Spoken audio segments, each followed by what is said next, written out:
सुन लो सुनीता, अब से तुम अपने परिवार का 4 रोटी खुद ही सेंक लेना। सब्जी और दाल मैं बना दिया करूंगी और सास ससुर का खाना का जिम्मा भी मेरा ही है, क्योंकि मैं इनकी बड़ी बहू हूं। जेठानी ललिता तमक कर बोलते हुए अपने कमरे में चली गई। मायूस सुनीता हतप्रभ है जय कि आज भाभी को क्या हो गया है। रसोई घर में हाथ बंटाने के अतिरिक्त कपड़ा लत्ता भी थी। ऑफिस से आने के पश्चात सब्जी लेती आती ताकि जेठ जी ससुर जी का भार हल्का हो सके। हो सकता है भाभी का मूड ऑफ हो, शायद भैया से खंसुनी हुई हो, लेकिन यह सिलसिला 10 दिनों तक चलता रहा।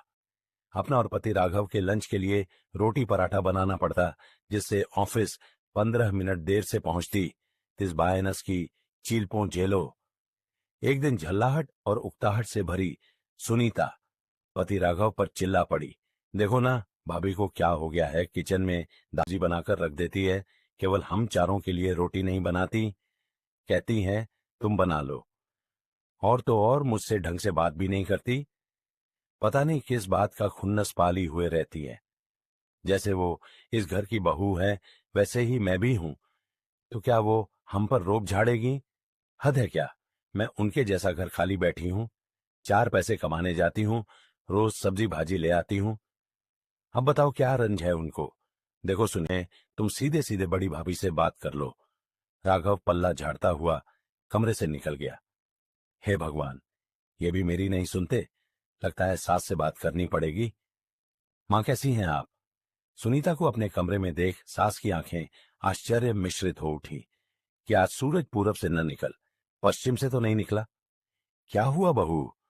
मां, बड़की भाभी को क्या हुआ है? वो कटी कटी सी रहती है हमसे।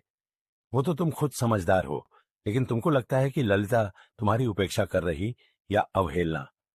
तो छोटी बहू, इतना समझ लो कि तुमसे कहीं ना कहीं चूक हो रही है। भले ही तुम कमाऊ हो, लेकिन वो भी घर परिवार को बखूबी 15 साल से संभाल रही है। और तो और तुम्हारे बच्चों को भी लंच वही बना कर देती है। दोपहर को भी उनको खाना खिलाती है। शाम को जब तुम आती हो तो सब्जी भले ही लेती आई हो, लेकिन उसे धो काट कर देना भी तो बनता है।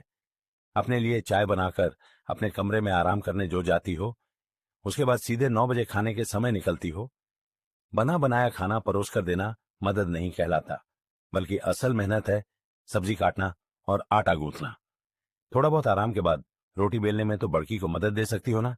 लेकिन नहीं, सास के कहे गए एक एक बात से सुनीता सहमत हो गई। यदि वो कमाती है तो इसका मतलब ये नहीं भाभी घर में आराम फरमा रही है। वो भी दिन भर चूल्हा चौका संभालती है। कम से कम सब्जी दाल तो बनाती थी, गनीमत है नहीं। और घरों में जेठानी देवरानी का हाड़ का झगड़ा बहुत बदनाम है। यदि इज्जत पाना है तो इज्जत देना ही होगा। दूसरे दिन से सुनीता किचन में नाश्ता में पोहा खुद बनाती है, सबको चाय नाश्ता परोसती है और भाभी को जबरन खिलाती है। ललिता भी अचरज में है, लेकिन हर्षित भी है कि देवरानी को अक्ल आ गई। सब्जी काटकर रखने के बाद दाल गैस पर चढ़ा देती है और आटा भी गूंद देती है। इस तरह से हेल्प कर सुनीता ऑफिस चली जाती है। ललिता भी खुश है कि चलो देवरानी को सद्बुद्धि जग गई।